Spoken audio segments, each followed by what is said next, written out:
quien tiene 10 días de evolución de una enfermedad que característicamente es de 16 años de edad, quien tiene 10 días de evolución de una enfermedad que característicamente se presenta por la presencia de tos, no nos describen si es una tos seca, tos húmeda, agrega sensación febril, astenia y arinamia.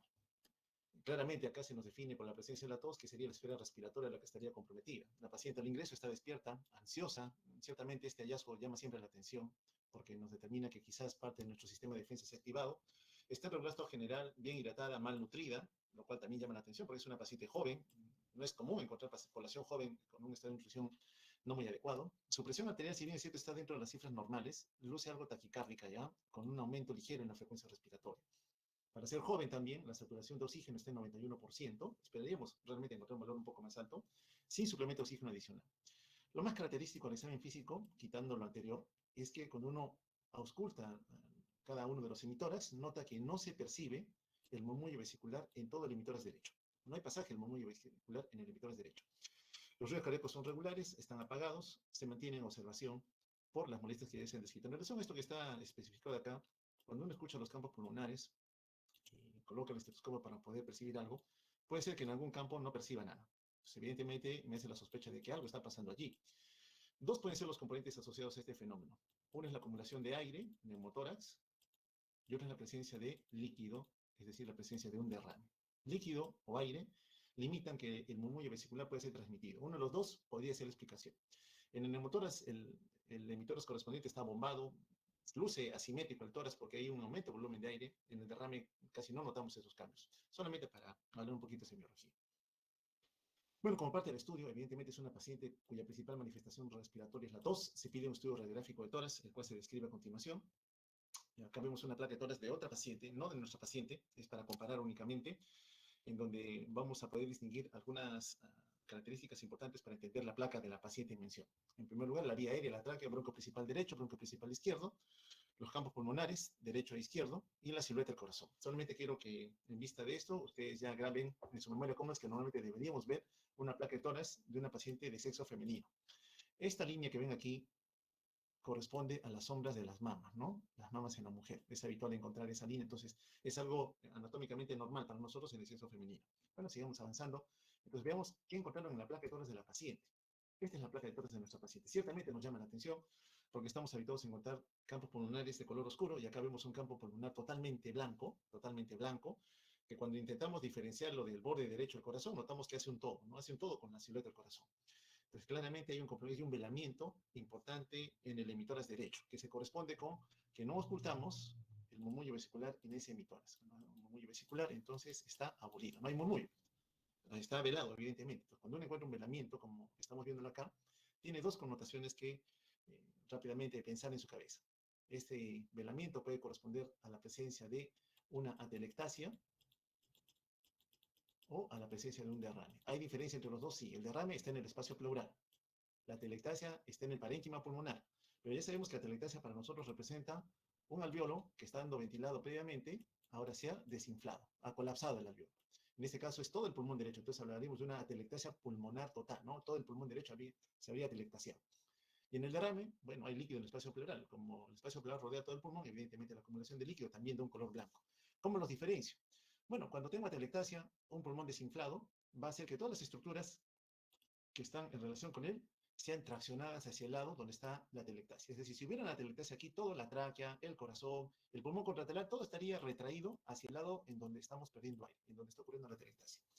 En cambio, si fuera un derrame, todas las estructuras, de un derrame importante, todas las estructuras estarían siendo empujadas hacia el lado contralateral. La tráquea, la silueta del corazón, estarían siendo empujadas hacia el emitoras contrario. Entonces, esa es la forma de distinguirlos radiográficamente hablando. Aquí no aparenta una atelectasia, más la sospecharía a favor de un derrame, ¿no? A favor de un derrame pleural derecho. Bueno, ante esta eventualidad, las sospechas que hay líquido ahí en el espacio pleural derecho, es que se pide evaluación por neumología. Recuerden que neumología es la especialidad que evalúa la esfera respiratoria.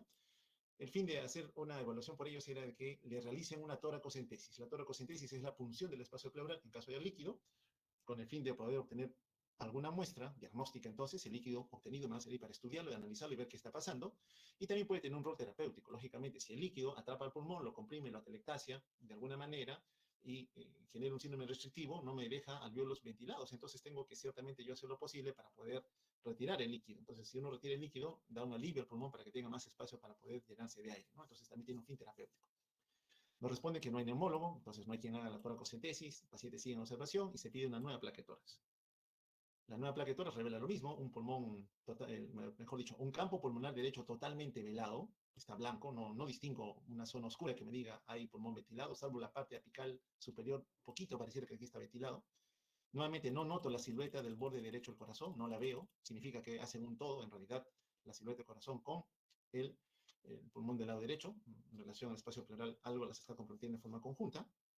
Y ciertamente también, por lo menos lo que uno ve es una silueta del corazón algo agrandada, ¿no? Si notan el borde izquierdo, casi llega hasta la parte lateral, ¿no? Entonces aparentaría también un crecimiento del corazón, aparenta.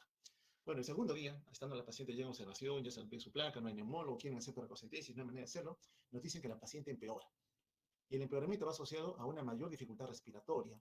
Y para nosotros surge el hallazgo de signos de alarma. La paciente está utilizando los músculos accesorios de la respiración. Músculos que normalmente no se activan, pero que en este caso se han activado. Significa que el diafragma no es suficiente para garantizar movimiento de aire. Entonces tiene que acudirse al apoyo de los músculos accesorios de la respiración. Se controlan las funciones vitales y en este momento la presión que estaba aceptable al ingreso ahora está en 70-50. La frecuencia respiratoria que estaba en 20 se ha duplicado, ahora está en 40 por minuto. Y la saturación que estaba en 91%, ahora está en 85%.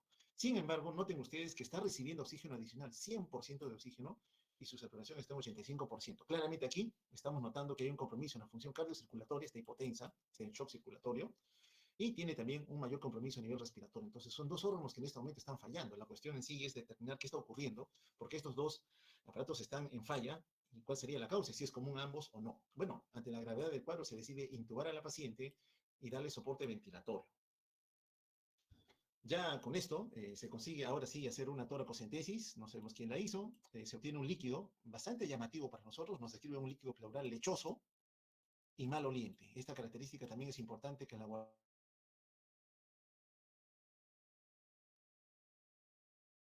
también por algunas características, una de las cuales es el olor, ¿no? Y el olor en la muestra obtenida y que iría de la mano con algún componente patológico importante. Bueno, la muestra se obtiene y se mandan para hacer cloración de Gram, para cultivar la muestra y para hacer un estudio citoquímico, que son muestras que habitualmente uno siempre envía para hacer un estudio general. No solamente fluido asociado al líquido pleural, también puede ser líquido cefalorraquídeo, líquido acítico o cualquier fluido corporal obtenido del organismo de cualquier persona. Entonces, casi en forma obligatoria, mandamos un frasquito para coloración de Gram y cultivo, otro frasquito para citoquímico, con mucha frecuencia un tercer frasquito para estudio de búsqueda de bacilo de Koch, un cuarto frasquito lo enviamos para estudio oncológico, ¿no? Para hacer un papanicolao, por ejemplo, histopatológico, o un block-cell, que lo describiremos al final, para buscar células neoplásicas, ¿no? Entonces, 4 frascos, casi en forma obligatoria, se envían para estudio de muestra y definir qué es lo que estaría arrojando. Bueno, llegan los resultados del líquido pleural. Esto quisiera, por favor, que lo tengan en cuenta para lo que viene más adelante en relación a lo que es normal. En el citoquímico, es decir, recuento celular y valoración química del líquido obtenido, nos dicen que las células de la muestra que hemos enviado tienen 10.890 células por milímetro cúbico. De esas células obtenidas, 80% son polimorfonucleares, es decir, 8.000 células son polimorfonucleares. Y un 20% de esa muestra son mononucleares. Le hacen otra valoración más que es deshidrogenasa láctica. Recuerden que deshidrogenasa láctica es una enzima intracelular, la lactato deshidrogenasa. Su aumento evidentemente nos dice destrucción celular, pero también puede ser alto recambio celular. Por alguna condición las células se están acumulando, multiplicando en gran cantidad.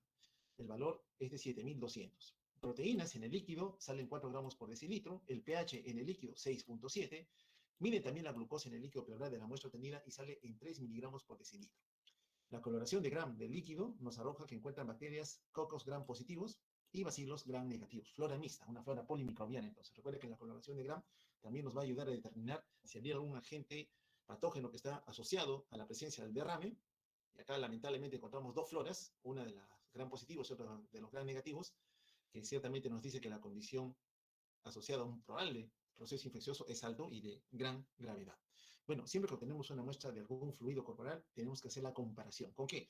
Con las muestras que sería obtenida en sangre. Y en la sangre se mide también deshidrogenasa láctica, comparamos 7.200 en líquido, 120 en sangre.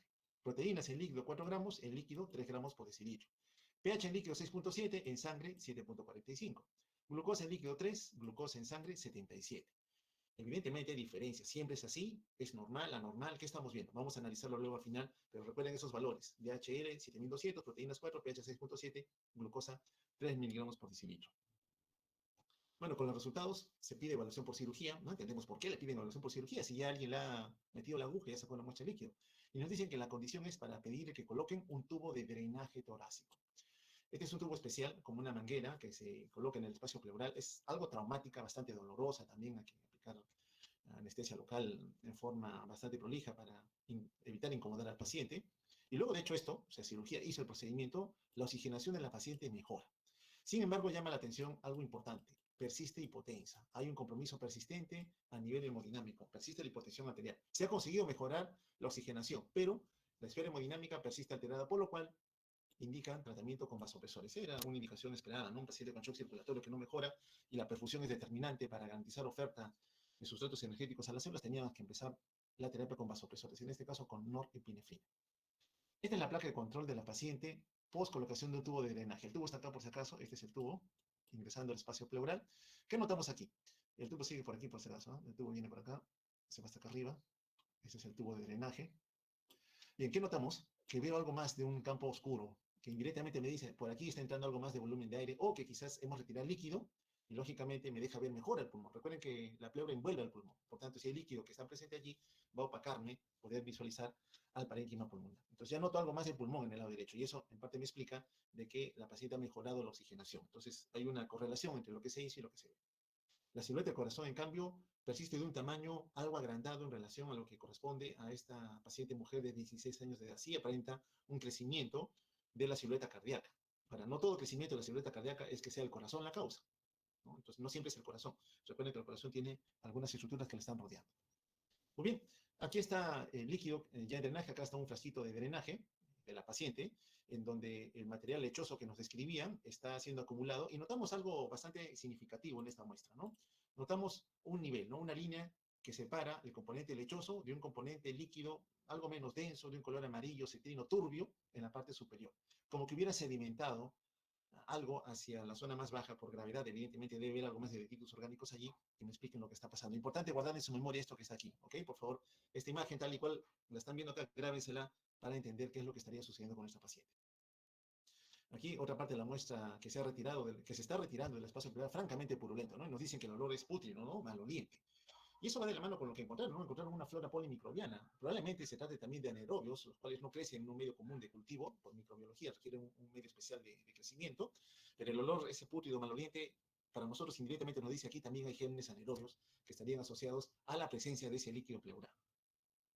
Bueno, ante la inestabilidad hemodinámica, es una paciente que está intubada, está con soporte ventilatorio, está con un daño a nivel pulmonar y también a nivel cardiocirculatorio, está inestable hemodinámicamente, piden que la paciente sea ingresada a la UCI. Bueno, pedimos que sí, va a pasar, autorizamos el ingreso, pero previamente le pedimos que le haga una tomografía de tórax. Queríamos una tomografía de tórax porque la situación en sí a nivel torácico, con compromiso pulmonar, pleural y quizás también a nivel cardíaco, no estaba muy clara. Entonces le pedimos, bueno, la sube, pero antes de subirla le haga una tomografía de tórax. Y esta es la tomografía en un corte transversal. El paciente está acostado, se está haciendo un corte transversal. ¿Qué es lo que podemos notar aquí? ¿Ya? Hacia la parte periférica que está pintando ahorita en azul, es el líquido pleural. Ahí está el derrame y esa estructura de color algo blanca es el tubo de drenaje torácico.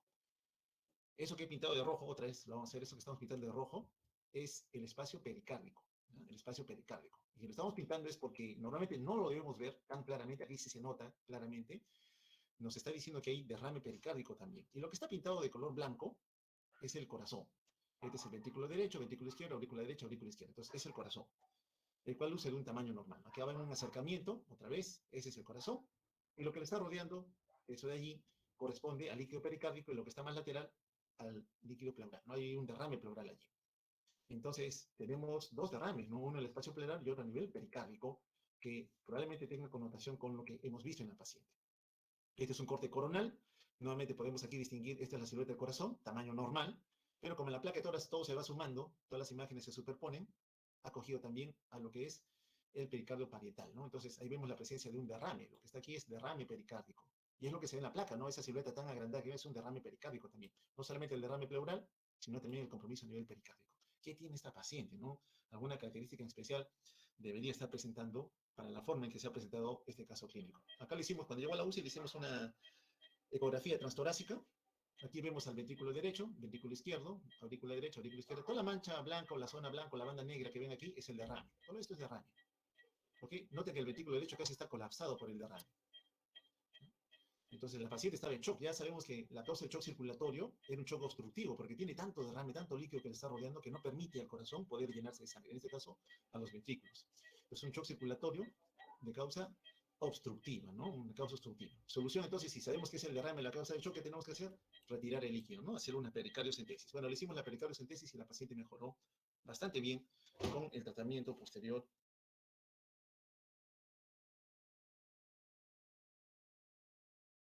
particular con afección no solamente pleural, sino también pericárdico, paciente mujer, y en las mujeres hay una serie de enfermedades que característicamente se presentan con mucha frecuencia y cuya sospecha al final se confirmó con algunos estudios especiales. Repito, lo comentaré al final. Bueno, entonces los efectos fisiopatológicos del derrame pleural son el motivo de la reunión del día de hoy. Puntualmente, sabemos que los órganos intratorácicos están protegidos por una pared ósea, por un componente muscular y de membranas, con el fin de darle soporte, protección y, lógicamente, comodidad para realizar el trabajo que continuamente están desarrollando. Entonces, este soporte osteomuscular, las costillas, el esternón, paquete muscular, el células subcutáneo, la piel misma le dan soporte, pero con ciertas particularidades, sabiendo que este espacio de aquí es ocupado por pulmones, los cuales van a cambiar el volumen en relación a la cantidad de aire que puedan introducir. Bueno, estos pulmones tienen una protección también importante. Una membrana que se repliega, una en contacto íntimo con el pulmón, conocida como pleura visceral, que es la capa interna, y otra que se conecta directamente con la pared torácica, conocida como pleura parietal o membrana externa. Todas estas posicionadas dentro del tórax. Muy bien. La pleura, que es la membrana que rodea el pulmón mismo y también se repliega para rodear internamente a la caja torácica, tiene dos capas importantes a reconocer. Una que mira hacia el espacio pleural, conocida como la capa de células mesoteliales, y otra, debajo de ellas, representada por una capa de tejido conectivo. Es importante reconocer tejido conectivo, sí, porque comúnmente ahí vamos a encontrar lecho vascular, componentes linfáticos, células inflamatorias que tienen interacción continua. Recordar, en forma importante desde el punto de vista embriológico, que en todos nosotros existen tres cavidades que se van a ir formando a lo largo de los años y van a conseguir darle una posición adecuada a cada uno de los órganos, tanto del tórax como del abdomen. La cavidad pleural, la pericárdica y la peritoneal. Como tienen un origen embriológico más o menos común, pueden aún mantenerse en la etapa adulta algún grado de comunicación entre cada una de estas cavidades, lo cual puede llevar a que un componente líquido de una pase al otro por esas comunicaciones que puedan quedar en cada una de ellas. Bueno, aquí simplemente para ver la cavidad pleural, acá noten que al inicio de la formación del nuevo ser, el corazón y las membranas que lo rodean ocupan gran parte de la caja torácica, en formación todavía. Lógicamente, luego esta se va a internalizar y va a ser atrapada por los pulmones, quienes finalmente también le van a dar una protección en relación al mediastino medio, que verán posteriormente en cirugía. Bueno, nos concentramos otra vez en nuestro espacio pleural. Este espacio pleural tiene algunas particularidades que deben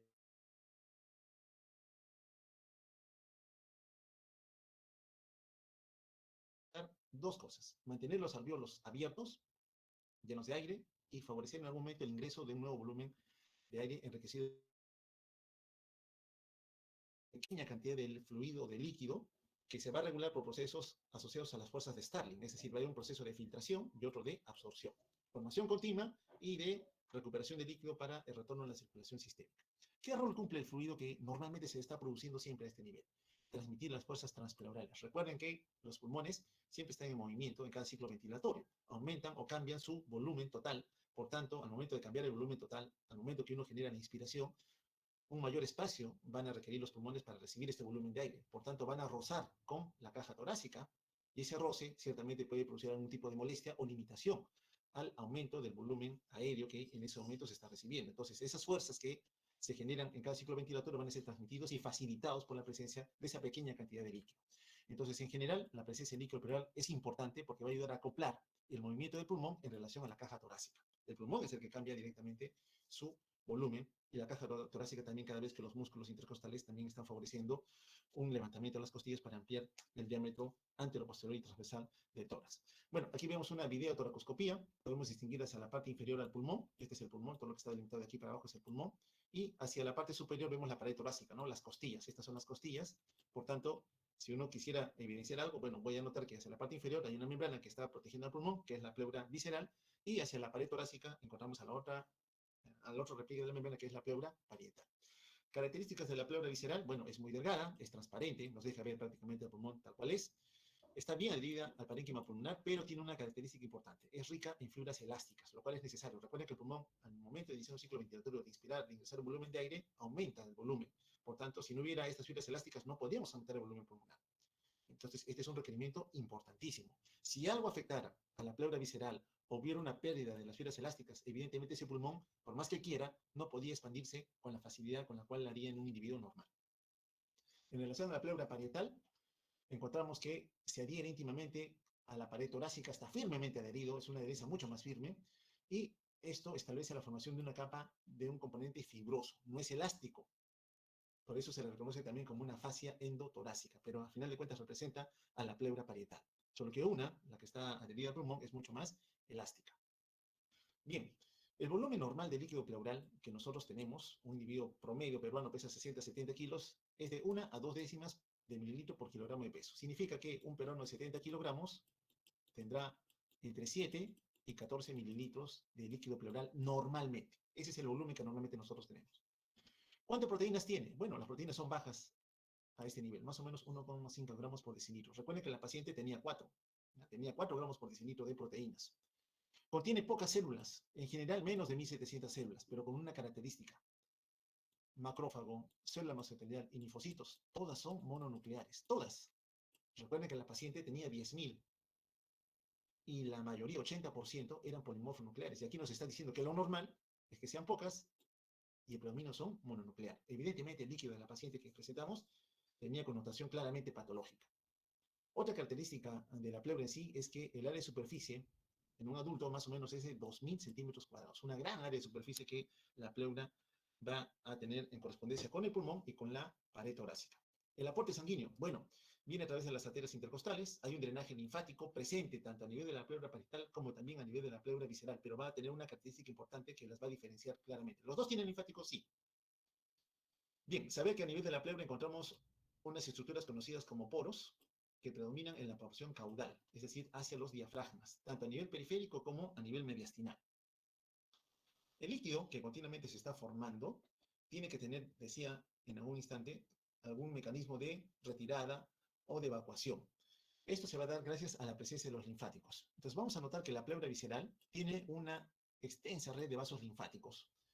Lo lamentable es que a pesar de tener linfáticos, la pleura visceral no tiene ninguna comunicación con el espacio pleural.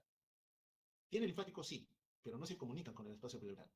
En cambio, la pleura parietal, esta pleura, tiene linfáticos que sí están comunicados con el espacio pleural. Significa entonces que la pleura parietal, a través de la presencia de estos estomas, va a permitir que el líquido que continuamente se está formando pueda ser retirado, pueda ser reabsorbido y retornado a la circulación sistémica. Entonces, la pleura parietal, a diferencia de la visceral, sí tiene el componente linfático que se comunica con el espacio pleural. Y en el lugar donde se comunica hay unos orificios que se conocen como estomas. Entonces, aquí vemos la pleura parietal en este caso y podemos visualizar los estomas, ¿no? Que son estos orificios que estamos notando aquí, son los estomas. Son las bocas que van a comunicar a los vasos linfáticos para que estos puedan retirar el líquido que se ha ido formando continuamente. Bueno, estos estomas también tienen un predominio. Sabemos que están presentes en la pleura parietal, sobre todo a nivel costal, en donde existen 100 estomas por centímetro cuadrado. Pero es a nivel de la pleura diafragmática, a este nivel, en donde la cantidad de estomas supera grandemente a la que encontramos a nivel de la pared torácica. 8.000 estomas por centímetro cuadrado. Vale decir entonces que justamente la pleura a nivel diafragmático la que participaría en gran medida para poder retirar la mayor cantidad de líquido que se ha podido formar en algún momento. Entonces aquí están los linfáticos, estos son los estomas, repito, por donde finalmente se va a recuperar el líquido. Entonces, el líquido que está formando entra en contacto con el estoma y por ahí va a ocurrir su recuperación para regresarlo a la circulación sistémica. Bueno, ambas membranas pleurales tienen capas de células, son 5 capas en general: mesotelio, tejido conectivo, uno elástico, otro subpleural y finalmente una capa fibrosa que lo une al parénquima pulmonar. Si notamos a la pleura parietal y a la pleura visceral, prácticamente son similares. La única diferencia, repito aquí, es en relación a la presencia de los linfáticos que se comunican con el espacio pleural. ¿Qué de las células mesoteliales? Aquellas células que miran hacia el espacio pleural. Bueno, sabemos que son mononucleares, son de tipo escamoso, tienen pocas organelas, se renovan muy poco, y su proliferación, el aumento de la población de células mesoteliales, va a aumentar cuando haya algún grado de injuria, cualquier tipo de injuria, cualquier lesión, traumatismo torácico, pleural, algún traumático con herida de arma blanca, por ejemplo, o por un arma de fuego, o puede ser por un componente inflamatorio, o puede ser por un componente neoproliferativo, ¿no? Va a asociar una estimulación a que la célula mesotelial comience a incrementar sus ciclos de replicación celular, ¿no? Hay la presencia de microvellosidades a este nivel cuya función en sí no se tiene claramente determinada, solamente es una vista de la superficie externa. Bueno, el ambiente patológico entonces. La pleura en sí, a través de la presencia de las células mesoteliales, puede degenerar, puede engrosarse, puede tornarse más rígida, más dura, en la presencia de una neoplasia que afecte a este componente celular, los mesoteliomas, ¿no? Noten ustedes claramente cómo esta pleura, que era sumamente delgada, ahora se ha engrosado. Miren el grosor que tiene la membrana pleural. Y en el desencadenamiento de este proceso tumoral comienza a extenderse hacia estructuras vecinas, comprometiendo el mismo pulmón. El mesotelioma comprime el pulmón, ahora ya va a perder elasticidad la pleura visceral, no le va a dar espacio al pulmón para poder expandirse, genera un síndrome restrictivo también, y en un momento dado, por su extensión, compromete también el pericardio, ¿no? También se va a extender al pericardio, afectando en algún momento a la estructura que rodea el corazón y pudiendo en algún instante también afectar la función cardiocirculatoria. Este es un PET scan, una prueba especial de tomografía para poder pintar o dibujar mejor. No sé si podemos pedir que apague su micro. Mi amigo, ¿puedo bailar adelante? Yo, ok, pero... Bueno, no sé quién ha podido ser, pero nos está interrumpiendo, por favor.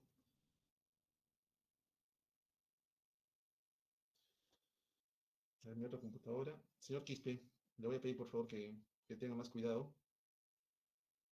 Señor Quispe está presente, ¿no?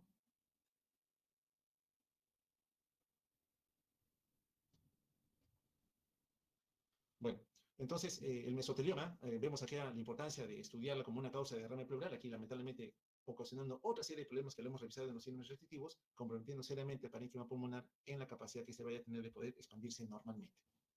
Aquí miren claramente definido el mesotelioma, una pleura francamente engrosada, acartonada, ya no hay fibras elásticas, este pulmón no tiene capacidad de poder expandirse, si lo quiere hacer, no va a poder hacerlo en forma adecuada porque tiene una limitante externa que no le va a permitir ingresar un volumen de aire adecuado y genera claramente un síndrome restrictivo.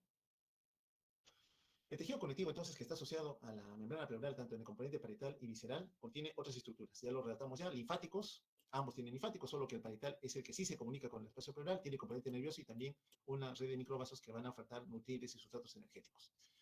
Bien, sabemos que la pleura visceral es elástica, lo cual es necesario para que el pulmón pueda recibir nuevos volúmenes de aire, y el líquido que normalmente se está formando corresponde a un ultrafiltrado.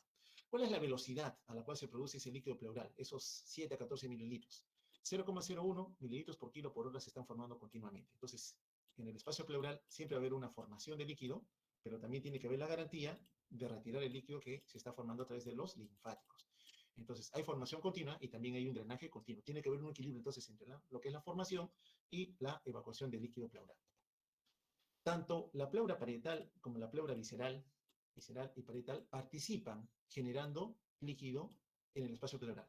Escasa cantidad, 7 a 14, promedio 10 mililitros de líquido pleural. Las fuerzas de Starling son las que regulan la formación de líquido. Una mayor presión hidrostática versus la presión osmótica favorece la formación de líquido en el espacio pleural. Pero únicamente va a ser la pleura parietal, repito, la que va a poder evacuar el líquido hacia el retorno a la circulación sistémica. Bien, la pleura, decía, cumple un rol importante, ¿no? Tiene una pequeña cantidad o genera una pequeña cantidad de presión negativa, importante porque gracias a la presencia de esa presión negativa va a permitir succionar aire del medio ambiente. Si no pudiéramos tener o generar esa presión negativa, ciertamente no podríamos favorecer la inspiración suficiente para garantizar que un volumen enriquecido con oxígeno llegue a nivel del alvéolo para participar en el intercambio de gases. Este diapo entonces resume claramente lo que le decía, no solamente es el lado de la pleura parietal, esta es la parietal, este es la de acá, esta es la visceral, ambos tienen linfáticos, mire, la visceral tiene acá su linfático, pero este linfático no se comunica con el espacio pleural. En cambio, este linfático de aquí, que está presente en la pleura parietal, sí tiene comunicación con el espacio pleural, por tanto, el líquido a través de los estomas va a ingresar por ahí y va a ser retirado. Ambas, otra vez, reiteramos, ambas pleuras forman líquido pleural, pero solamente la pleura parietal va a permitir la evacuación del líquido que se ha ido formando, ¿no? A través de la presencia de estos estomas presentes a ese nivel. Muy bien, entonces tenemos diferencias entre la pleura, tanto a nivel visceral como parietal, diferencias a nivel de lo que es la evacuación de líquido, solamente predominando a nivel de la pleura parietal. Bien, esta cantidad de líquido, la presencia de estas membranas que rodean al pulmón, claramente definidas por el repliegue visceral y otro parietal, ¿qué función al final van a tener que cumplir? Permitir el movimiento de expansión pulmonar. Recuerda que cuando el pulmón aumente su volumen, va a tener contacto íntimo con la parte interna o la pared interna de la pared torácica, ¿no? Entonces siempre va a existir un roce. Aquí, por ejemplo, al final de la expiración, los pulmones no tienen tanto volumen de aire, están desinflados, parcialmente, ¿no? Porque todavía tienen un volumen de aire allí. Todo esto que está pintado en celeste es el espacio pleural.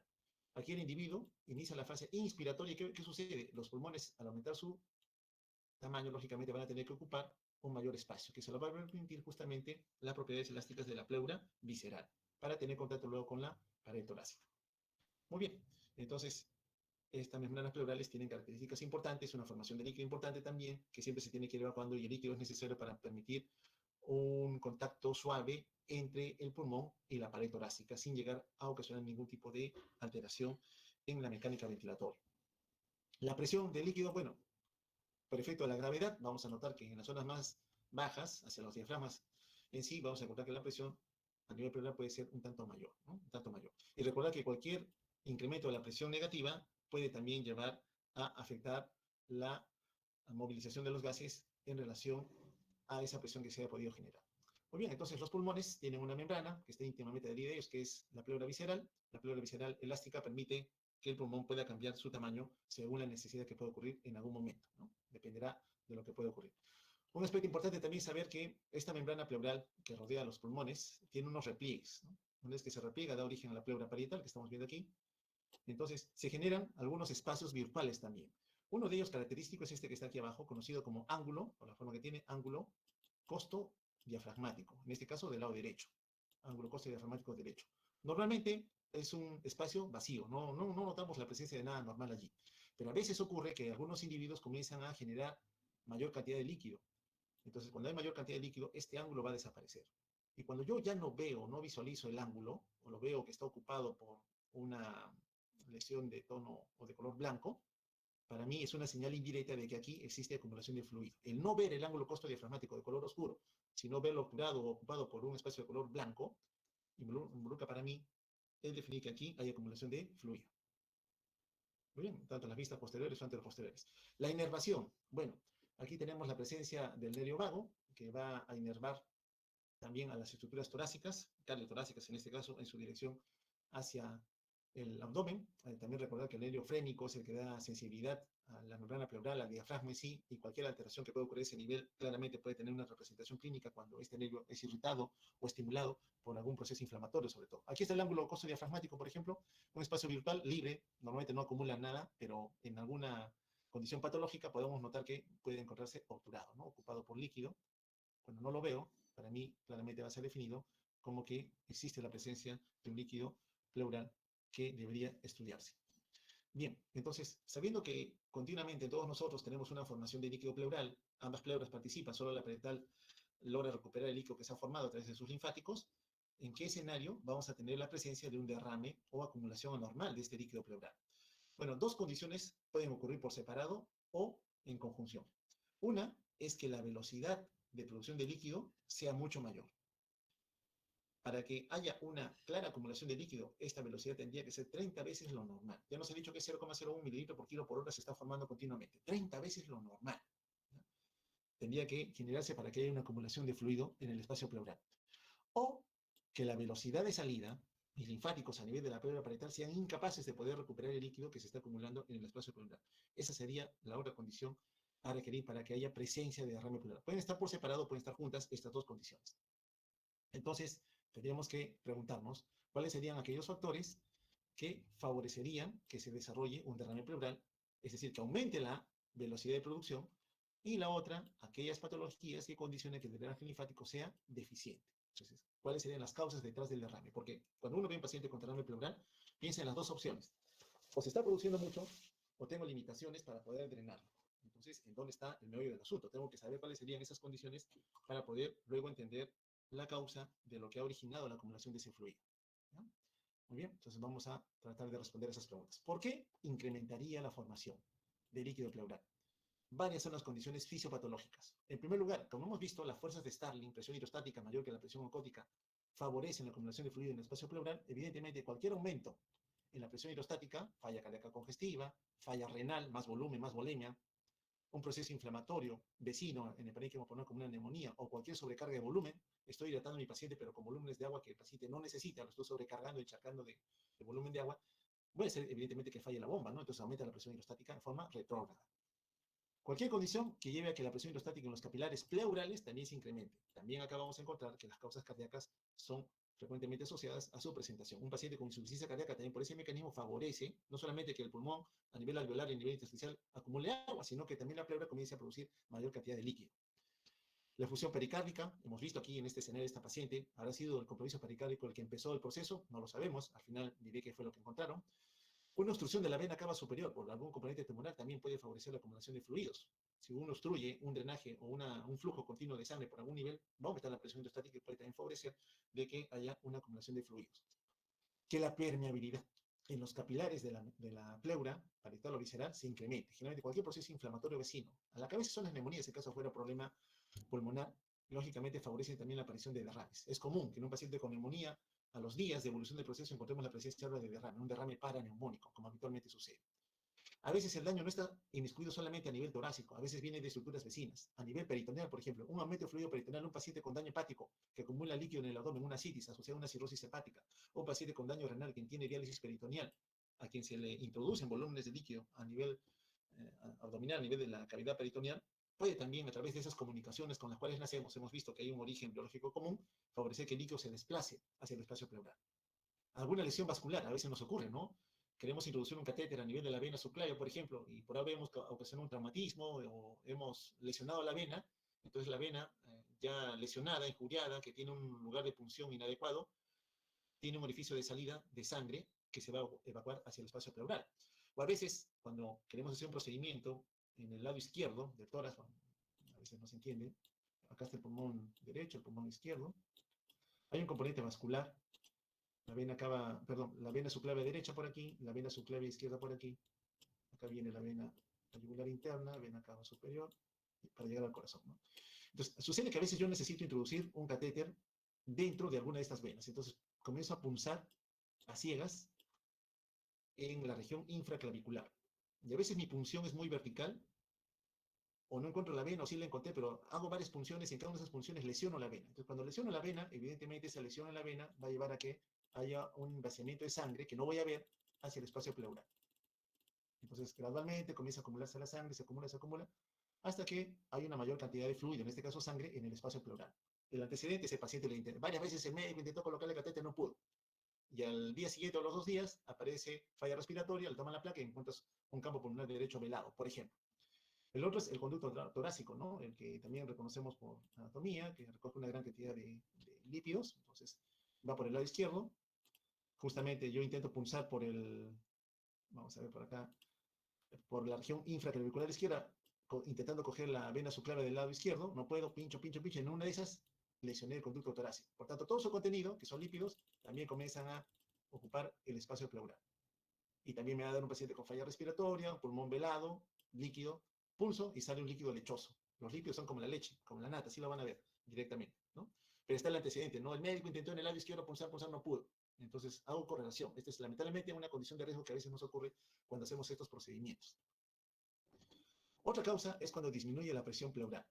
Pacientes que tienen componente asmático, por ejemplo, tienen problemas para poder, en la fase expiratoria, no puede eliminar un volumen de aire, atrapo aire, más presión negativa es como una succión. Succiono líquidos, entonces el espacio pleural también va a comenzar a acumular fluidos a consecuencia de este desorden fisiopatológico. Aquí vemos esta condición, ¿no? Bastante frecuente. Un paciente varón, 67 años de edad, tiene antecedente de cardiopatía isquémica, se ha infartado, tiene una cardiomegalia, así pues ya claramente noto una cardiomegalia aquí, su corazón agrandado, y viene el paciente por un cuadro de disnea, de un día de evolución. En la placa de toras, bueno, ¿qué es lo que notamos? Un pulmón llano negro, algo blanco, los cilios ingurgitados, ¿no? Los vasos que se van hacia la periferia, algo velado. Miren, acá no noto el ángulo costo-diafragmático, no lo veo. ¿No lo ves? Acá hay líquido. Y directamente me dice que todo este velamiento que vemos acá es derrame pleural. No solamente congestión pulmonar, no solamente hay alvéolos que están inundados de agua, sino también el espacio pleural, por aumento de la presión hidrostática, está llevando a una mayor producción de líquido pleural. Entonces, en la falla cardíaca también vemos la presencia de derrame pleural, generalmente bilateral. Raramente vemos unilateral y ahí nos obliga a tener que pulsar, sacar muestra para ver si efectivamente corresponde a un líquido correspondiente a la falla cardíaca, ¿no? Entonces, este escenario claramente determina una efusión pleural por aumento de la presión hidrostática. aquí mejor representado, ¿no?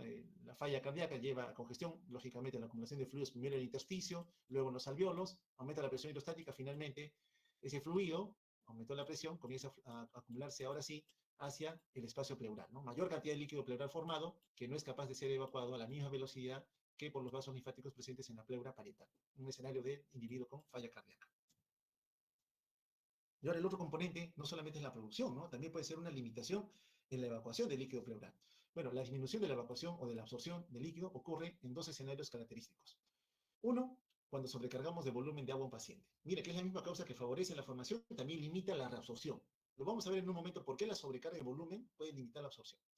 El segundo es lo más importante, los linfáticos. Si yo sé que los linfáticos se encargan de drenar el líquido que se ha ido formando, algún componente patológico que cierre los estomas o que comprima los linfáticos va a llevar a que no podamos retener el líquido que se está formando.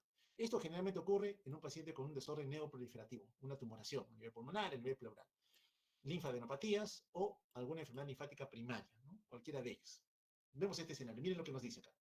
Tenemos un paciente, mujer en este caso, con un carcinoma de ovario, quien tiene metástasis pulmonar izquierda, ya se sabía entonces, y que ahora viene probablemente por un cuadro de dificultad respiratoria y una efusión. Efusión es derrame, un derrame pleural izquierdo masivo. Ahora sí, miren, es tanto el líquido, porque acá vemos un pulmón velado, o sea, ahora sí vemos todo velado, todo está blanco. Si es derrame, sabemos que todo empuja hacia el lado contralateral. Miren dónde está la tráquea. Te digo acá. Esta banda clara es la tráquea. La tráquea debe estar en el medio. Miren, está lateralizado hacia el lado derecho. Le está empujando. Este es señal de que esto sí es derrame, porque si fuera telectasia, la tráquea estaría traccionada hacia el mismo lado donde está la telectasia. El corazón, miren, la silueta del borde derecho, disculpe que dibujen azul, también está lateralizado hacia el lado derecho. Entonces significa que esto efectivamente corresponde a un derrame pleural masivo del lado izquierdo. Entonces, esta acumulación de fluido, en este caso, investigada la causa, miren lo que encuentran. Un componente ganglionar importante acá, ganglios. Aquí hay un apelotonamiento de componentes ganglionares, estos que están acá arriba, que comprimiendo al sistema linfático, lógicamente, aquí hay a nivel de la pleura parietal linfáticos que se comunican con estos, al final de cuentas, como está comprimido, no puedo seguir recuperando el líquido que se está formando a este nivel. O sea, una obstrucción al drenaje linfático, en este caso por una tumoración ya a nivel mediastinal, favorece que también exista una acumulación de líquido pleural. En este escenario, por ejemplo, acá ven células malignas que aparecen de color pardo. Acá está el linfático. Miren las células malignas como en su crecimiento desordenado están cerrando los estomas. Van creciendo y cierran los estomas. Por tanto, el líquido se está produciendo a velocidad normal. El problema es que los estomas, que ahora están siendo obturados por las células neoplásicas, no son capaces ahora de drenar el líquido a la misma velocidad a la cual se están formando. Ese es un hallazgo también importante en este escenario. Bueno, señalaba hace un instante de que para formar líquido pleural las fuerzas de Stalin participan grandemente. Por un lado, la presión hidrostática mayor versus la oncótica es la que favorece la movilización de fluidos desde el lecho intravascular hacia el intersticio. Muy bien. El linfático, como sucede habitualmente, se encarga de recuperar parte del fluido acumulado allí. No queremos que se quede en ese tejido. Solamente se acumula temporalmente y luego se retira. Cumple una tarea definida. Se acerca a las células para darle lo que necesitan en relación a sustratos energéticos y luego tiene que regresar a la circulación sistémica. Bueno, decía hace un instante que cuando el fluido se va migrando desde la luz del vaso hacia el intersticio, conforme se aleja del lado arterial, se está alejando y se acerca a la vena, la presión hidrostática va cayendo. Y al ir cayendo la presión hidrostática, nos queda solamente proteínas hacia el lado venoso, por tanto la presión oncótica favorece la reabsorción de fluidos. Muy bien, eso es lo normal. Eso es lo que habitualmente nosotros reconocemos como algo que nos va a acompañar siempre. Muy bien. Entonces aquí tenemos una vena. Aquí está un sistema venoso. Entonces las venas, como estamos viendo acá, tienen un componente llamativo. Si cualquier proceso aumentara la presión en el territorio venoso, la presión hidrostática en la vena estaría mucho mayor. Entonces, si hay más presión hidrostática porque hay alguna obstrucción en el sistema venoso, no vamos a permitir la reabsorción. Entonces, cualquier problema que aumente también la presión venosa va a favorecer que haya mayor cantidad de fluido contenido en el espacio pleural. Entonces, ya resumiendo, el líquido pleural siempre se está formando, tanto la pleura parietal como la visceral participan en la formación de líquido, solamente la parietal, por la presencia de comunicación con los estomas, permite la recuperación del líquido pleural, eso es lo normal. Entonces, en ese escenario, tiene que darse justamente la posibilidad de poder garantizar la recuperación de líquido. Eso es lo normal. Muy bien, entonces, sea por una, aumenta la formación o limitación en el drenaje o cualquiera de las dos, algún tipo de connotación o afección en la función de los órganos vecinos va a tener que ocurrir. ¿Y qué es lo que sucede cuando hay una acumulación de líquido pleural? Bueno, los órganos adyacentes en mayor o menor medida se van a ver afectados. Y esto va a ocurrir a nivel de corazón como a nivel pulmonar. Muchos pacientes, producto de la acumulación de fluidos, vienen aquejando sensación de falta de aire, pero esto no sucede en todos los escenarios. Poca cantidad de líquido acumulado, probablemente el paciente no tenga mayor sintomatología. Pero si hay mayor acumulación de fluidos, evidentemente el paciente va a venir más sintomático. Conforme se acumulan los fluidos, el diafragma va a cambiar su morfología. Sabemos que los hemidiafragmas son convexos hacia arriba, pero si es que hay acumulación de fluidos, y hay en mucha cantidad, los hemidiafragmas se van a tender a aplanar. Y cuando se aplanan, no pueden generar una buena contracción para generar presión negativa que a su vez permite la succión de aire del medio ambiente. Entonces, afectamos la mecánica ventilatoria. Puede favorecer la aparición de defectos restrictivos. Claramente, si hay acumulación de fluidos en el espacio pleural, el pulmón va a tener menos espacio para poder llenarse de aire. Entonces va a haber un compromiso a nivel de la capacidad pulmonar total y la capacidad vital forzada. Entonces tenemos menor cantidad de volumen de aire contenido en relación a una mayor cantidad de líquido pleural acumulado. Si el derrame es masivo, puede afectar también la función cardíaca. Sí lo hemos visto, ¿no? La aparición de un shock circulatorio obstructivo. No solamente el derrame pericárdico lleva un shock obstructivo, también un derrame importante en el motor asesor a condición diferente puede ir de la mano con la presencia de shock circulatorio. Entonces aquí vemos cómo la acumulación de fluidos en el espacio pleural está desinflando al pulmón vecino, no le da espacio, genera un desorden restrictivo, perdemos unidades alveolares, entonces este paciente puede tener algún grado de insuficiencia respiratoria. Poca cantidad de líquido no hay mayor problema. Mayor cantidad de líquido, evidentemente, vamos a tener mayores problemas. Bien, ¿cómo establecemos el diagnóstico en un paciente con derrame pleural? Primero que nada, la clínica. ¿Qué molestias tiene el paciente? Si hay poca cantidad, realmente el paciente no va a tener mayor connotación. Conforme se va acumulando el líquido, evidentemente el paciente va a venir más sintomático. No puede haber presencia de tos, presencia de fiebre, dificultad respiratoria, según la causa que esté asociada a la presencia del derrame. En forma confirmatoria, requerimos pedir al paciente que le hagan estudios de imágenes. A la cabeza, una placa de tórax. Obligatorio pedir una radiografía de tórax para reconocer si hay o no presencia de derrame. A veces hay la sospecha de derrame, pero no es suficiente. Entonces pedimos una ecografía torácica, ¿no? Para visualizar la presencia de líquido. Y si queremos todavía mejorar la opción de encontrar la presencia del derrame, podemos pedir una tomografía. Aquí tenemos que recordar algo importante. Sabemos que normalmente hay una cantidad de líquido presente en el espacio pleural. ¿Cuánto es? 10 mililitros promedio. Sí, hay 10 mililitros. Bueno, tendría que haber más de 75 mililitros acumulados en el espacio pleural para que ese ángulo que le dije anteriormente, el ángulo costodiafragmático, este que está aquí, desaparezca o no se pueda ver. ¿No? ¿Cuánto tendría que haber? 75 mililitros. En otras palabras, cuando usted ve en una placa de tórax que no es posible distinguir el ángulo costodiafragmático, usted ya de por sí dice, por lo menos este paciente tiene 75 mililitros de líquido acumulados allí. ¿Ya? Es importante también tenerlo en cuenta. Miren este paciente con un aparente foco neumónico en el campo pulmonar izquierdo y al quinto día de su evolución, ese campo ahora aparece velado. Aparece velado. No distingo la silueta del borde izquierdo del corazón, evidentemente es presencia de derrame. La tráquea está desplazada hacia el lado contralateral, sí, pues es derrame, radiográficamente hablando, es un derrame pleural. Probablemente asociado a ese foco de condensación que referimos acá, que se trataba de una neumonía, ¿no? Un derrame paraneumónico entonces. Bueno, entonces uno encuentra la presencia del derrame y tiene que distinguir cuál sería la connotación sobre la cual nos vamos a manejar con el derrame. Hay líquido allí, entonces yo tengo que saber cómo hago mi enfrentamiento. Ya sé que la clínica viene por un lado, la imagen viene por otro confirmada, entonces, ¿qué hago con el derrame? Idealmente, usted tiene que identificar la causa. Y cuando uno ve un fluido, va a recuperar un fluido corporal, generalmente este fluido cae en dos escenarios patológicos. O se trata de un exudado, o se trata de un trasudado. Pero para hacer esto es obligatorio hacer una punción en la pared torácica, es decir, obtener el líquido, hacer una toracocentesis. Obtener el líquido, yo determino según sus características el estudio para definir si es un exudado o es un trasudado, con algunas diferencias. Aquí, por ejemplo, he hecho en nuestro medio, lo he grabado recién nomás, así que tiene algunos defectos. Están haciendo una punción en un paciente con derrame pleural izquierdo. Meten una, esa es una toracocentesis, ¿no? Eso no se debe hacer, nunca se debe hacer. Nunca, nunca, nunca, nunca, nunca se hace eso. Luego les diré por qué, van ingresando. Todas ciegas, ya sabemos que hay derrame, comienzan a meter el Avocat, ingresa de a pocos, duele porque está en pleura, ahí sale un fluido, ahí sale un fluido, ese es un color amarillo cetrino, ¿no? Solamente por el color y las características, ese es un trasudado. Sin ver más, pero lógicamente tengo que pedir mis exámenes, no tengo que confirmar. Una cosa es, esto es macroscópico. Este es un tipo de derrame pleural que habitualmente encontramos en muchos escenarios. Lo más frecuente en nuestro medio, tuberculosis, ¿no? Tuberculosis.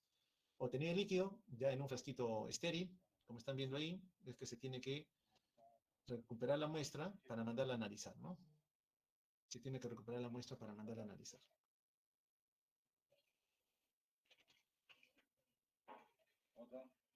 ¿no? Entonces está juntando los frasquitos para mandar la muestra a analizar. Pero ese color que ustedes están viendo ahí, repito, que macroscópicamente es un transudado. La pregunta para nosotros es, ¿cómo distingo un transudado de un exudado? ¿No? ¿Cómo lo distingo? ¿Cómo sé si ese líquido es uno o es otro? ¿Y qué significa transudado? ¿Qué significa exudado?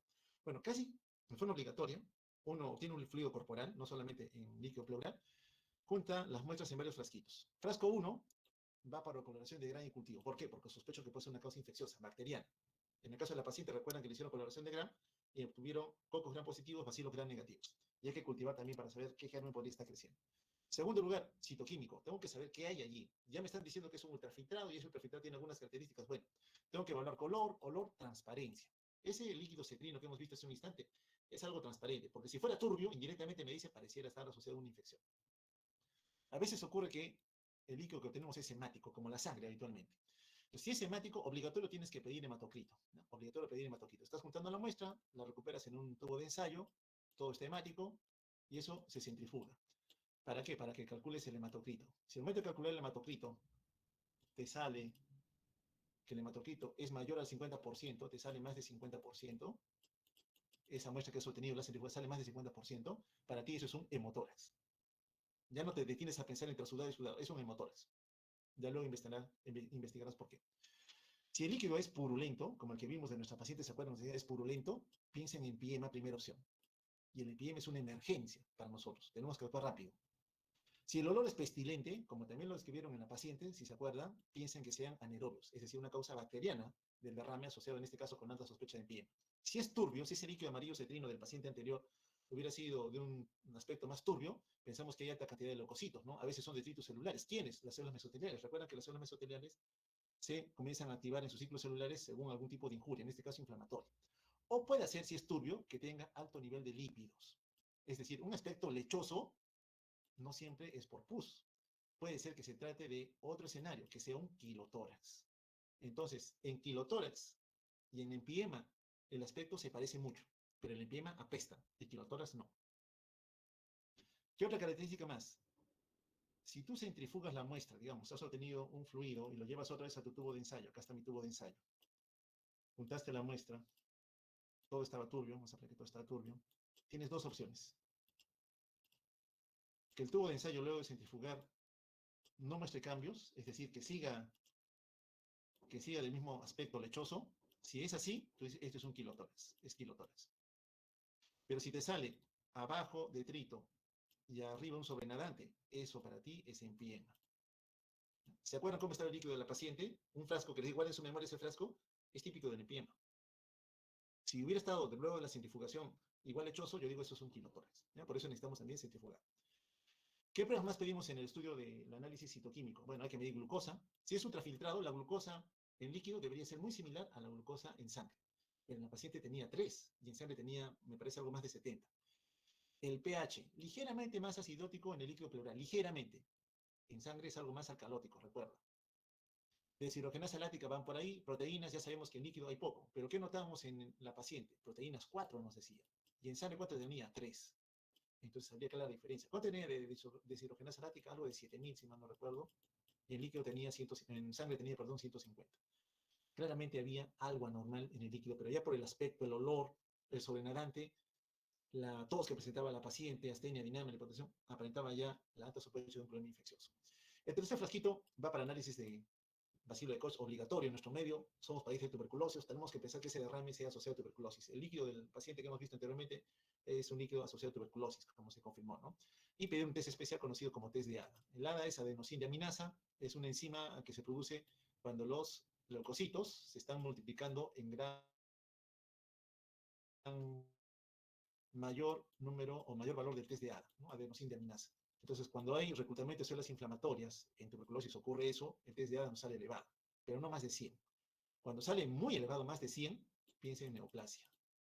Cuando es más de 100 el test de ADA, piensa en neoplasia. Y el cuarto frasquito, que lo pedimos cuando tenemos sospecha de que el líquido pleural esté asociado a una neoplasia, es pedir estudio de Papa Nicolau o un Block-C. Papa Nicolau, bueno, del frasquito que se ha juntado, se centrifuga y se hace la lectura de las células que han sedimentado.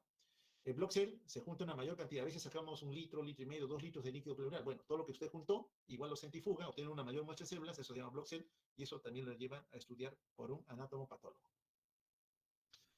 Aquí, por ejemplo, este paciente en el escenario de un traumatismo torácico tiene un velamiento del emitórax derecho, se borró el ángulo costo diafragmático derecho, le hacen la punción y sale de aspecto sanguinolento, el hematocrito, ya nos dicen, el hematocrito salió más de 50%, usted dice en ese momento, si es más de 50%, eso es hemotórax. Y la sangre tiende a formar coágulos. Entonces, un abocat cualquiera como el que se colocó al paciente no nos va a ayudar para nada, porque rápidamente se va a tapar. Entonces, se introduce un tubo de drenaje, como ven, con varios orificios, porque sabemos que se van a tapar por los coágulos. A veces hay que colocar 2 tubos de drenaje para garantizar la evacuación del hemotórax. ¿Es importante evacuarlo? Sí, porque mira, acá tiene un hemotórax pequeño, 350 mililitros. ¿Ha afectado al pulmón? Sí, ha desinflado parte del pulmón, síndrome restrictivo. Aquí hay más, hasta 1500 mililitros. Mira cómo se afecta el pulmón, se está desinflando porque hay un componente líquido, en este caso hemático, que está ocupando el espacio que él tenía que ocupar. Aquí mucho más, no más de 1500 mililitros, un pulmón que ciertamente ha colapsado por la presencia del componente hemático aquí. Hay que evacuarlo a como dé lugar, porque está afectando las unidades celulares que yo necesito para poder oxigenar la sangre en forma adecuada y eliminar el dióxido de carbono. Acá está, por ejemplo, un líquido obtenido de espectro lechoso. ¿Cómo sé que es quilotórax? ¿Cómo sé que es empiema? Ya lo dijimos, ¿no? El quilotórax, centrifugas, todo sigue igual. El empiema, centrifugas, arriba queda un sobrenate claro, abajo queda lechoso. El otro es el olor, ¿no? El olor característico en el empiema pestilente, ¿no? Bien, eso es por aspecto, por olor. Ahora bien, ¿cómo yo puedo distinguir si se trata de un trasudado o de un exudado? Bueno, primero definamos qué cosa es trasudado. El trasudado, evidentemente, es la migración de líquido hacia el espacio pleural. Pero la pleura está sanita. La pleura no tiene ninguna patología de base que le esté afectando. Entonces, la causa del desplazamiento de líquidos en mayor cantidad es por un aumento en la presión hidrostática, fuerza de Starling, o por una disminución en la presión oncótica.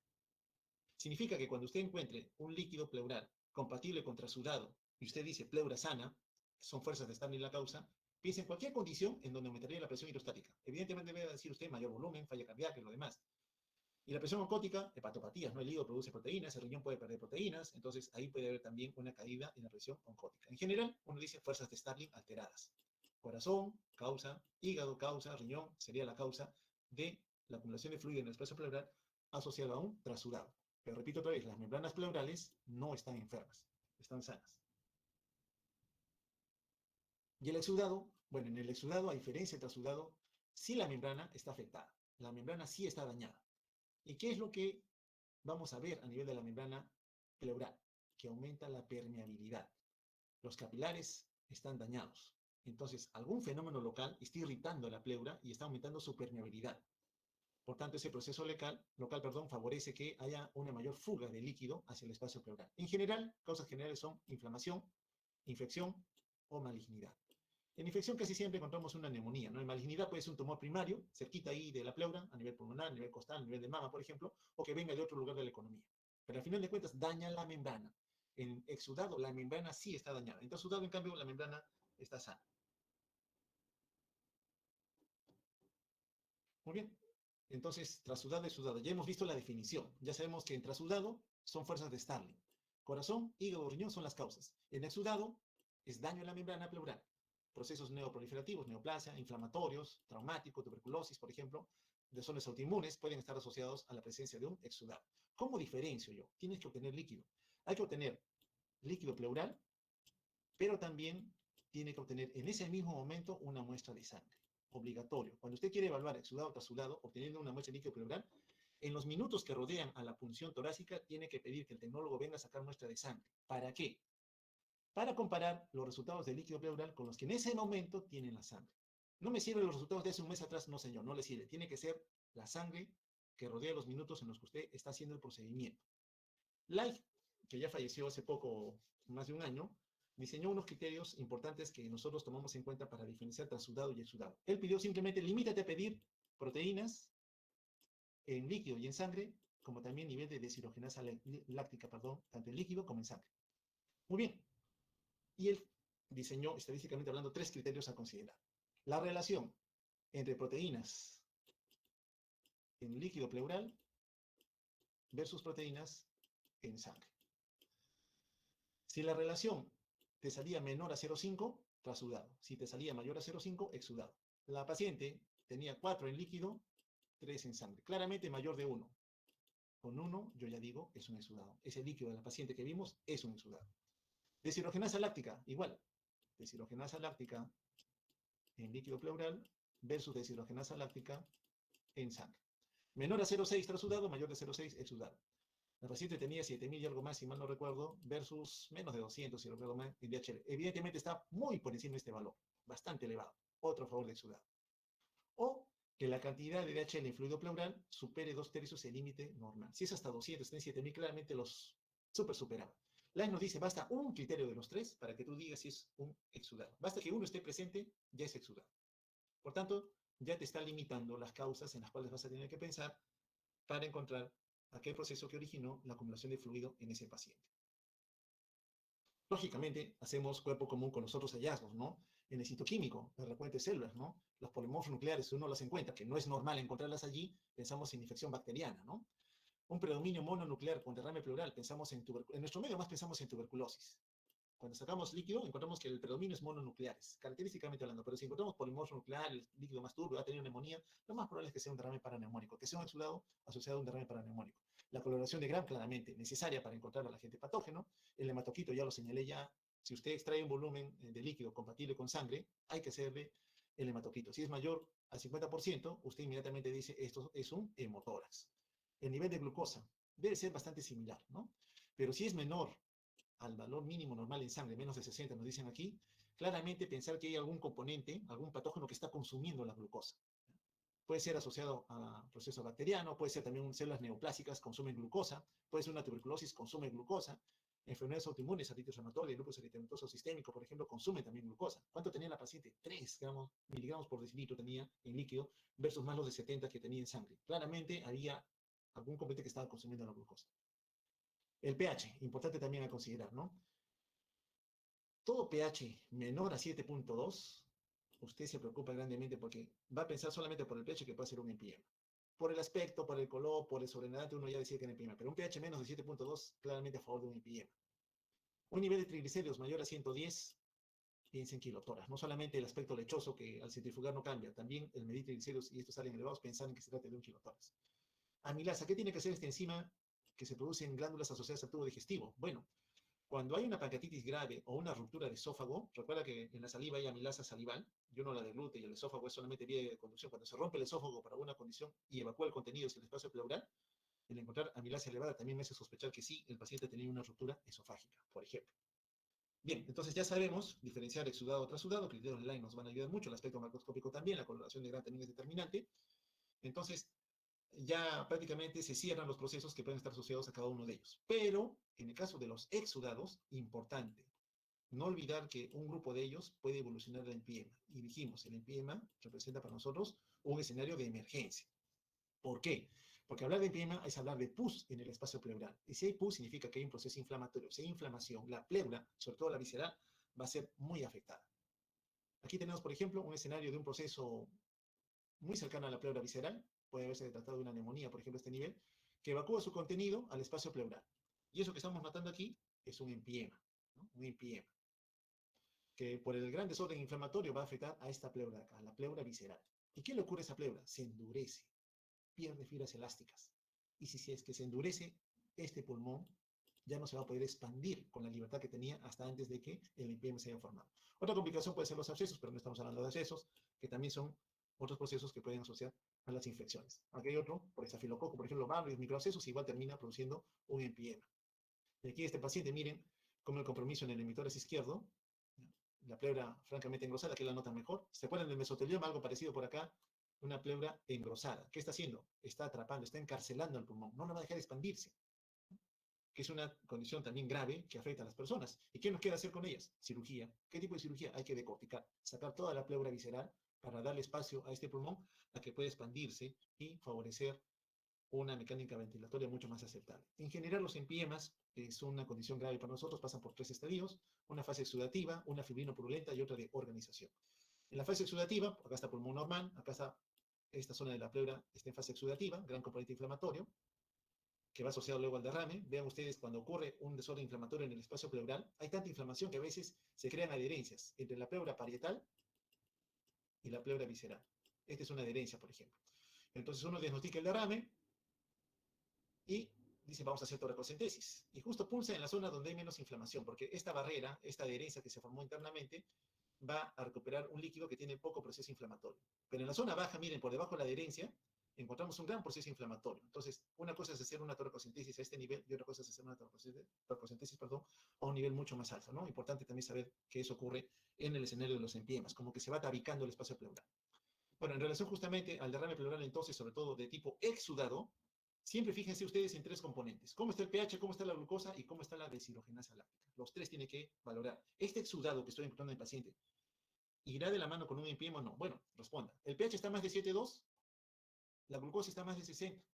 ¿O la deshidrogenasa láctica está menos de 1000? Bueno, si es así, solamente usted habla de que se trata de un derrame pleural cualquiera. Vamos con calma.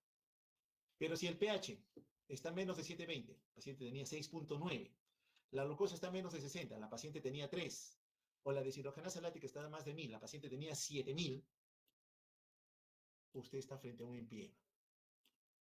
No le queda otra que proceder a la cirugía. Colocar un tubo de drenaje, o si ya está complicado con un acartonamiento de la pleura visceral, retirar a esa pleura porque va a generar un severo desorden restrictivo en el pulmón de esa paciente. Entonces, para ella era necesario colocar el tubo de drenaje porque estaba altamente expuesta al riesgo de generar un problema a nivel de la pleura visceral que la limite desde el punto de vista restrictivo. Esta paciente mujer, 53 años de edad, efusión pleural paraneumónica, que se complicó con un empiema. Miren cómo quedó la pleura visceral, engrosada. Miren una línea blanca, ¿no?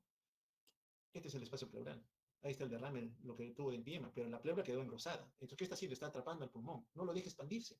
Entonces, como secuela, nos genera un desorden restrictivo. Entonces, cuando usted esté frente a un empiema, sabe que lo tiene que evacuar. Probablemente tengan que darle una gran carga de antibióticos, porque si no lo hace, esa pleura visceral va a tener una gran limitación en la capacidad elástica que va a afectar luego al parénquima pulmonar subyacente. Acá vemos cómo en el tiempo la acumulación de fluido por el gradiente de presión negativa que se va formando lleva a generar este empiema, ¿no? El empiema que pareciera ser algo bastante sencillo, pero con las características que se señalan en relación a la condición de pH, el lactato de deshidrogenasa y nivel de glucosa, usted puede claramente definir si está o no frente a ese escenario, ¿no? Lógicamente, esas células inflamatorias que se van a ir reclutando van a ir ocasionando mayor injuria, mayor lesión a la pleura vecina, en la pleura visceral, y eso es lo que justamente nosotros queremos evitar. Bueno, ya esta presentación, todavía creo que estamos con tiempo, muy cortita, para que podamos revisar algo de el espacio pleural, ¿ya? Voy a tratar de correrla. Vamos a ver acá.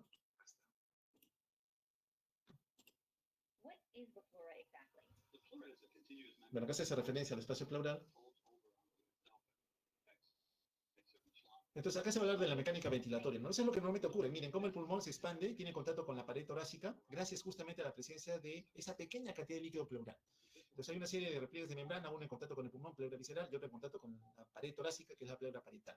Entonces, ese movimiento suave, sin mayor distorsión y inflexión, se da justamente para la presencia de líquido. Esa es una videotoracoscopía, este es el pulmón con su pleura visceral y la pared torácica con su pleura parietal.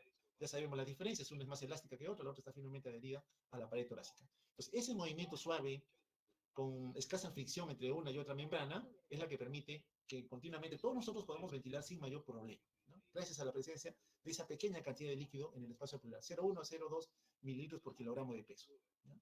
Lógicamente que su acumulación sí va a ir de la mano con un componente claramente patológico, ¿no? Entonces aquí vamos a ver cómo es que se da el escenario del trabajo que se da a nivel del componente líquido, ¿no? Y de su composición. ¿Qué lo compone? ¿Qué es lo que habitualmente encontramos en esa pequeña cantidad de líquido? Bueno, como es ultrafiltrado, sí, pues vamos a encontrar los solutos, ¿no? Bien dice acá, sodio, cloro, bicarbonato, glucosa también, muy similar a la que encontramos en sangre. Albúmina, sí, pero en menor cantidad de la que encontraríamos a nivel sanguíneo. La glucosa igual es ultrafiltrado, recuerden ustedes, albúmina. En sangre es mayor la albúmina, en sangre es mayor el bicarbonato, el pH en sangre es mayor que el pH de líquido, pero nunca debe ser menor a 7,2, no lo olviden, ¿ya? Nunca debe ser menor a 7,2.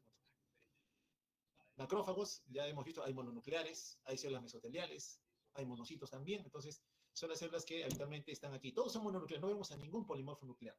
Eso es lo habitual para nosotros. Recuento, bueno, menos de 1700 células por milímetro cúbico, ¿no? Ahora sí, para ver el efecto del fluido, ¿no? Cómo es que trabaja esa pequeña, miren esa pequeña cantidad, una película de líquido que está en contacto con las dos membranas pleurales. El trabajo en sí, como bien se va a señalar aquí, se asemeja a lo que a veces ingerimos una bebida de agua helada, lo ponemos en un posavasos y vemos que a veces por la fuga de líquido que separa el vaso del posavasos, uno puede deslizar el vaso, ¿no?, sobre el mismo y genera un movimiento suave. Nos ha pasado a veces de juego, lo hemos hecho. Es el mismo movimiento que se genera a nivel de las membranas pleurales. No genera mayor distorsión, ni dolor, ni inflamación, nada por el estilo.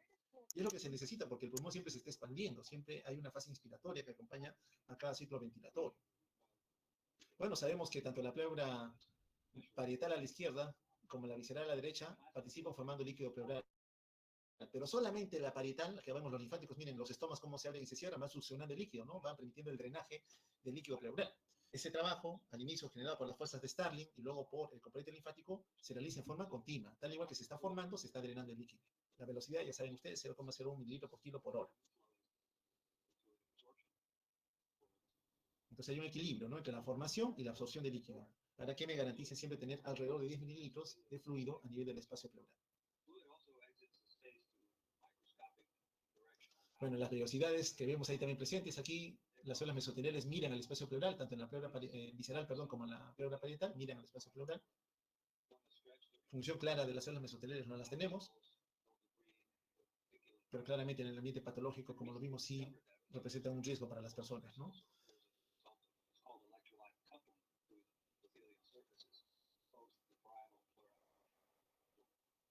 Entonces ven cómo el líquido que se acumula siempre se recupera hacia la circulación sistémica. Bueno, hacia lo patológico. Ya vayamos a la acumulación de líquido de forma patológica, cuando en algún momento en el espacio pleural va a haber una mayor acumulación. Ya hemos visto dos condiciones generales van a llevar a la acumulación de fluido, ¿no? Una es el aumento de la producción y otra es la limitación en el drenaje linfático.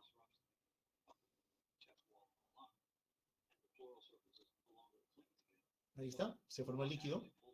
Entonces ya tenemos un paciente que viene por derrame pleural, ya puede venir con sintomatología o no asociada, la imagen lo comprueba, entonces ya tenemos un paciente con un derrame. Tenemos que tratar de investigar el por qué se ha podido formar desde el punto de vista fisiopatológico. La sospecha, paciente con disnea, sensación de plenitud, quiero inspirar más, no puedo, como que algo no me lo permite, ¿eh? O en el escenario más grave, lógicamente cuando han comprimido el pulmón desinflado, generan también atelectasias, ¿no?, como lo que habitualmente puede suceder en los derrames masivos.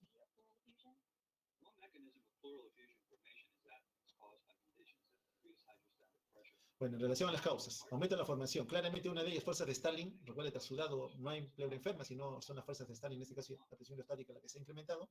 Un paciente con falla cardíaca, por ejemplo, cierto es que compromete el parénquima pulmonar, pero también puede favorecer la mayor producción de líquido pleural.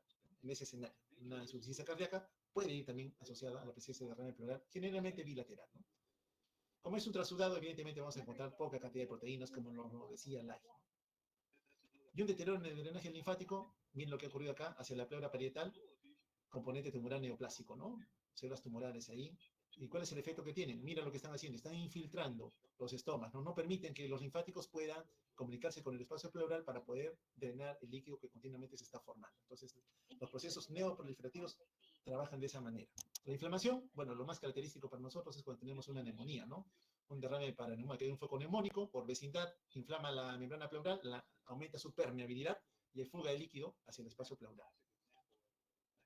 Tienen esas adherencias típicas del empiema, eso es lo que hablaba hace un instante, ¿no? A veces generan espacios virtuales que se separan uno de otro, uno que acumula gran proceso inflamatorio y otro que tiene mucho menos proceso inflamatorio, ¿no? Y la complicación más grave, ¿no?, en el caso de los empiemas, cuando la pleura visceral ha perdido fibras elásticas, se endurece, se acartona, atrapa al pulmón, ya no lo deja expandirse.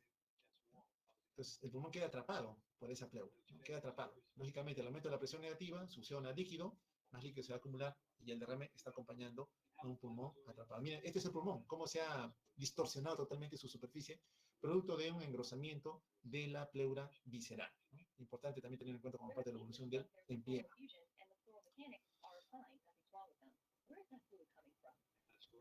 Bueno, escenarios en donde no tenemos una causa asociada a la caja torácica, a veces las causas vienen fuera de los pulmones, no están encerrados en ellos. Siempre pensar que puede ser el abdomen, ¿no?, por las comunicaciones que desde la vida embrionaria nosotros podemos todavía mantener. Aquí, por ejemplo, un paciente con una hepatopatía crónica, una cirrosis macronodular, acumula líquido en el abdomen, genera también la acumulación de fluido a nivel pleural, los síndromes hepatopulmonares, ¿no? Igual, causa hepática, no es pleura enferma, vamos a ver un líquido compatible con un trasudado. Esas son las características diferentes que hemos visto que están asociadas a la acumulación de fluidos. Bueno, y esta que era en relación a una toracocentesis, voy a tratar de avanzar rapidito. Bueno, un paciente que ya le hacen el diagnóstico. Hay un velamiento campo pulmonar derecho, vamos a avanzar rápido, no, ya sé que estamos sobre la hora. Se aplica el procedimiento, lógicamente acá con otra técnica, algo diferente a la que vimos. El paciente va a colaborar, vamos a ver acá.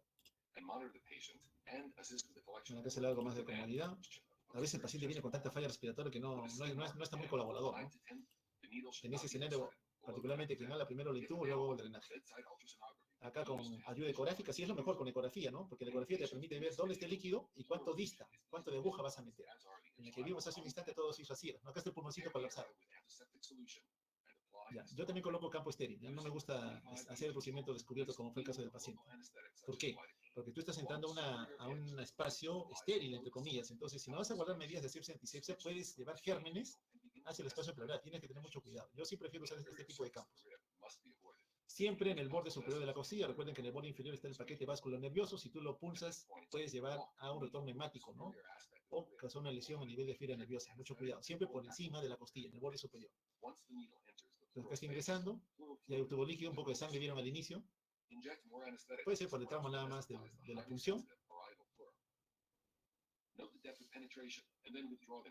Ya, ese método de la pinza, a veces lo utilizo también. Cuando ya ingresé al espacio pleural, pongo la pinza para que le sirva el límite. Ya no meto más allá de la pinza. Aquí van a hacer la aspiración igual.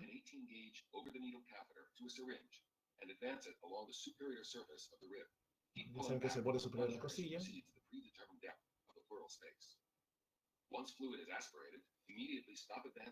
Ya está teniendo líquido. Y ahí mete el agua que es de plástico, material plástico, no causa mayor daño adentro. La aguja sí podía pulsar el pulmón. Siempre taparlo, por eso dije hace un rato, no hay que dejar nunca descubierto el orificio de entrada, porque el aire puede entrar. Recuerda que la pleura es presión negativa, puede succionar el aire del medio ambiente y generar neumotórax. Ahí está aspirando, también es un amarillo citrino, ¿no? Algo claro, parece transudado de primera intención.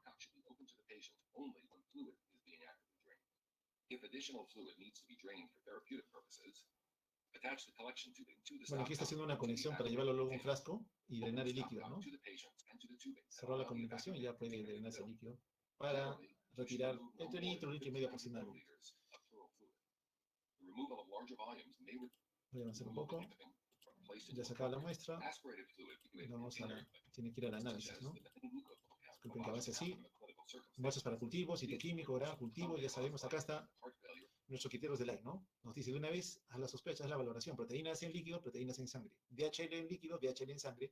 Y si es que el nivel de DHL supera o no 2/3 del límite superior normal. Si todas salen negativas, la AI te dice, eso es un trasudado, piensa en causa cardíaca, causa hepática, causa renal. Si sale uno, basta que uno esté por encima de este valor, piense que es un exudado. Y ya te vas a buscar las causas de exudado asociadas a este desorden. Bueno, las complicaciones, ¿no? A veces pinchaste pulmón y generaste un neumotórax, ¿no? Es la complicación que a veces puede suceder en ese escenario. Bueno, acá los dejo. Ya terminamos esta parte de nuestra revisión. Solamente para comentar en nuestra paciente joven. Era claramente un empiema, ¿no? Bueno, paciente joven, tienes derrame pleural, tienes derrame pericárdico, es mujer. Mi sospecha para ella fue de un lupus eritematoso sistémico. Le pedimos las pruebas, los anticuerpos anti-DNA salieron positivos, el valor altísimo. Al final, la joven terminó siendo un lupus eritematoso sistémico, ¿no? Las mujeres, por alguna condición particular asociadas al sexo, arrastran mucho el padecer enfermedades de tejido conectivo. El lupus es una de ellas, es la más representativa de las patologías en reumatología. Lamentablemente, esta paciente la presentó, salió bien, mejoró bastante bien desde el punto de vista ventilatorio, desde el punto de vista cardíaco también, le retiramos el drenaje, todo excelente, y ya quedó con terapia inmunosupresora para el lupus, ¿no? Ya, lógicamente, en vigilancia sobre todo la función renal, que es uno de los órganos que más se ven afectados en lupus y que, lógicamente, arrastran a esta población al riesgo a que tengan que en algún momento recibir terapia dialítica, ¿no? Yo ya le pedí rastro porque hace mucho tiempo que no hago turnos en el MINSA, pero es un caso que me aleccionó mucho porque tuvimos que tener una conducta bastante agresiva en su manejo, sobre todo porque era una paciente bastante joven. Bueno, no sé si tienen alguna duda, pregunta, comentario que quieran hacerme.